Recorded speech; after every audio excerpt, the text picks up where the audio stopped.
السلام عليكم، مرحبا بكم في القناه ديالي. المهم الا كنتوا اول مره تشوفوا هذا الفيديو هذه او لا هذه القناه هذه، ما تنساوش ديروا الاشتراك واللايك، يعني دعموها خصوصا الى عجبتكم.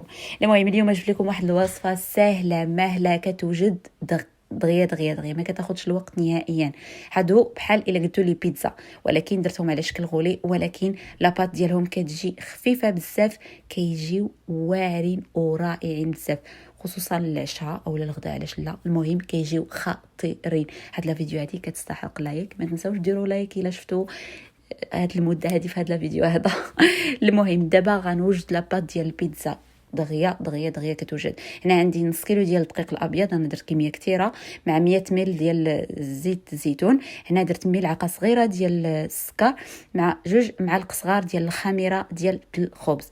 وهنايا كنضيف عليهم شويه ديال الملحه، ومن بعد كنضيف عليهم الماء يكون دافئ، كنخليه تقريبا واحد 5 دقائق عاد كنعجن لاباط. المهم كيف ما كتشوفوا لاباط كنعجنها غير باليد هكايا دغيا، يعني ما كتحتاجش دالك بزاف، غير كنتاكد بان المكونات تخلطوا مزيان. صافي كنحرك فيها شويه صافي، يعني ماشي ديك الخدمه عاوتاني ديال عجن، حيت اصلا لاباط ديال البيتزا راه ما كتبغيش تدلك مزيان نهائيا. صافي هكا كيف ما كتشوفوا دابا حتى على البلون طرافي بهذه الطريقه هذه كنكب ليها الدقيق. كيف ما كتشوفوا القوام ديال لاباط خاصهاش ما تكونش قاصحه، يعني تكون كيف ما كتشوفوا هنايا راه رشيت عليها شويه ديال الدقيق. كنحاول انني نجمع فيها حيتاش راه كتلصق بزاف، ولكن هذا هو السر باش تجيكم لاباط ديال البيتزا خفيفه بزاف، باش تجيكم خفيفه بزاف، باش تشوفوا داك الفراغ في الداخل ديال لاباط. خصكم تخليو لاباط تكون هكايا، ما تكونش قاصحه نهائيا. صافي هنا في بول اللي ديجا دهنته بشويه ديال زيت زيتون، كندير لاباط ديال البيتزا كيف ما كتشوفوا، كنغطيها بلاستيك غذائي وكنخليها لمده ديال 30 دقيقه. المهم ما تنساوش ديروا الاشتراك للقناه الا كنتو جداد، راه كتشوفوا كتهربوا. المهم صافي هنا كيف ما كتشوفوا راه لاباط خمرات، انا خليتها 30 دقيقه صافي نيشان. المهم بدا كتخمر. صافي هنا كيف ما كتشوفوا كنديكازيها، كنحيد من هذيك الخميره كامله وكنطلقها بالثلاك على هذا الشكل هذا، حتى كنحصلوا على هذا الشكل هذا، ما مربع ما دائره. المهم غير طلقوها. صافي انا هاد لاباط هذه راه قسمتها على 2 حيت كنت درت 2 ديال درت كميه كثيره، يعني الا بغيتو ديروا غير هاد الكميه هذه اللي كتشوفوا في لا فيديو، ديروا غير نص ديال الكميه ديال العجين. صافي هنا كندير الصلصه ديال الطماطم اللي ديجا وجدتها قبل. الصلصه ديال الطماطم تقدروا توجدوها نتوما، تقدروا تشريوها، المهم تستعملوا اي حاجه.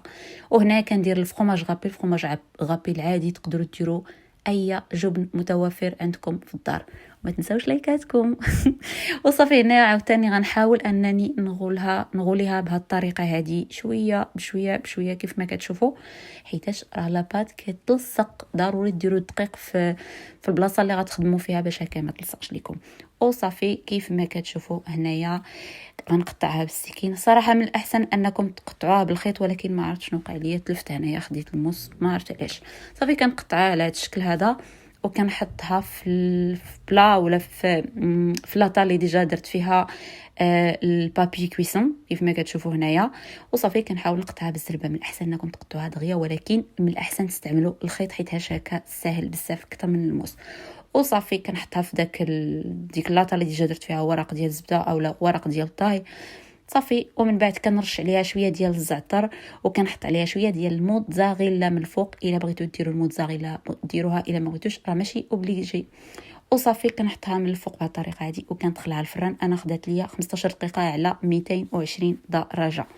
وصافي من بعد ما كيطيبوا البيتزا كيف ما كتشوفوا كيجيو غزالين يا سلام.